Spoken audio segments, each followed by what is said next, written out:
Hey guys, welcome to today's Explainer. I am so excited to be your guide because today we are diving headfirst into something super cool.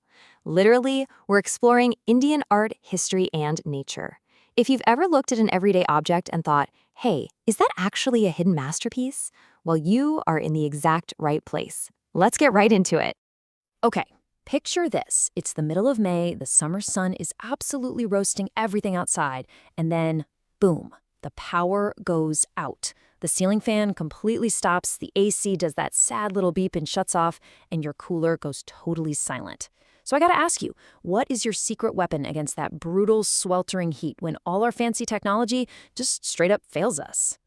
It's kind of funny, right? We're all just sitting there sweating, wondering what to do, but then you look over, and there is your grandma, just chillin', gracefully waving this beautiful traditional hand fan. Long before electricity, or ACs, or those little plastic battery fans were ever a thing, our ancestors figured out an incredibly genius zero-electricity way to beat the heat. And the coolest part? That solution is an actual work of art. So let's talk about where this everyday lifesaver actually comes from. This hand fan is traditionally called a punka. And get this, the word punka comes from the word punk, which literally means the feather of a bird. Just imagine those super early fans made out of these massive, gorgeous bird feathers catching the breeze. There's also the word punky, which means a very specific, tiny plumed fan from ancient times. It's just wild how one little word holds so much history, isn't it? All right, time for a quick time travel trip to see how this whole thing evolved. Evidence of the Pankhas pops up in these stunning Buddhist wall paintings at the Ajanta caves, going all the way back to the 2nd century CE. That is ancient. Back then, these weren't just for cooling off when you're sweaty. They were sacred. They were used in temples to fan deities. Over in the royal courts, they had these massive fans for kings that literally took a person's full arm strength just to swing. And today, they've transformed into these highly valued exotic cultural goods traded all over the world. Now really look at this fan for a second. Do you see how intricate it is? When we say a design is intricate, we mean it's super elaborate, just packed with these tiny, beautiful details. Check out those stunning concentric circles, the crazy precise weaving, the perfect color choices. This isn't just something stamped out by a machine in a factory. This is a totally intricate masterpiece that takes some serious, serious skill to pull off. And honestly, this just shows off how incredibly diverse India really is. If we take a road trip across the country, you'll see different regions using completely different, totally local materials to make their fans. Down south in Kerala, artisans craft them from these flat, sturdy palm leaves. Up north in Uttar Pradesh, they use this tough moonj grass. And over in Bengal, craftspeople get really creative. They use the milky white spongy center of the sola plant, or they use palm leaves to make tall patar pankha, which you can find in pretty much every single household there. Which actually brings us to a super important word, indigenous. See those vibrant colors and patterns? An indigenous artifact is something that is completely, 100% local. It comes directly from the exact place where it started. The shape, the design, the feel of these pankhas, they are like a mirror reflecting the cultural identity of that specific region. They capture the total soul, the history, and the natural vibe of the village or town they were born in. But remember, behind every single one of these indigenous, intricate fans is an incredibly industrious craftsperson. And industrious basically just means super hardworking. These artisans spend hours, sometimes even days, meticulously collecting bamboo, cane, silk, or leaves, and then weaving them entirely by hand. No giant robots, no automated machines, just their hands, tons of cultural knowledge passed down through generations, and pure dedication bringing these amazing creations to life. But, this is where our story hits a bit of a bump, what we can call the winds of change.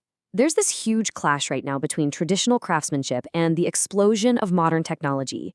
With cheap electric fans, ACs, and mass-produced factory stuff everywhere, the gorgeous culture of handcrafted pankhas is in real danger of just disappearing. Something that used to be an absolute daily essential is now quite literally fighting to survive in our high-tech world. Okay, let's zoom out for a second, step back from the physical fans, and look at the bigger picture. Notice this beautiful traditional painting style? Well, in ancient Indian culture, there wasn't really a strict line dividing everyday useful objects from fine art.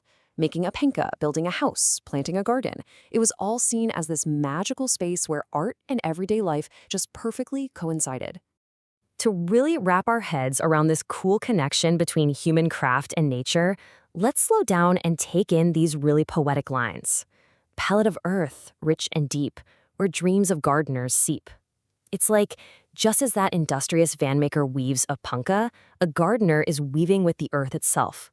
The poet is totally comparing the ground we walk on to the tools of a master painter. So in that poem, the earth is called a palette.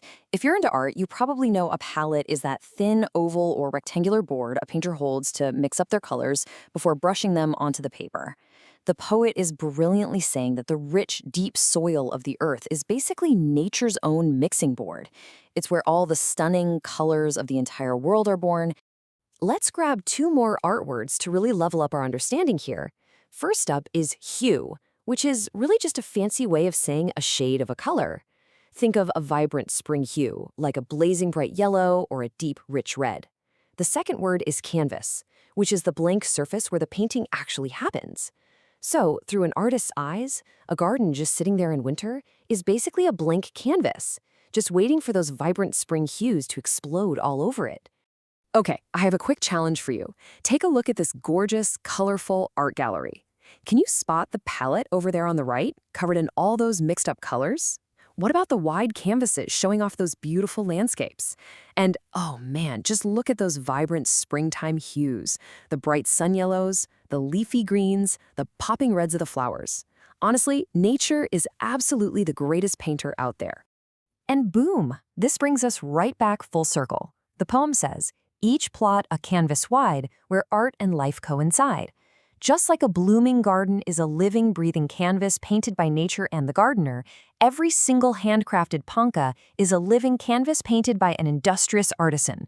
They take the hues of dyed silk, the awesome texture of palm leaves, and the canvas of everyday life to create something totally timeless. So, before we wrap up, I want to leave you with a really big question, something to maybe chat about with your friends or teachers later.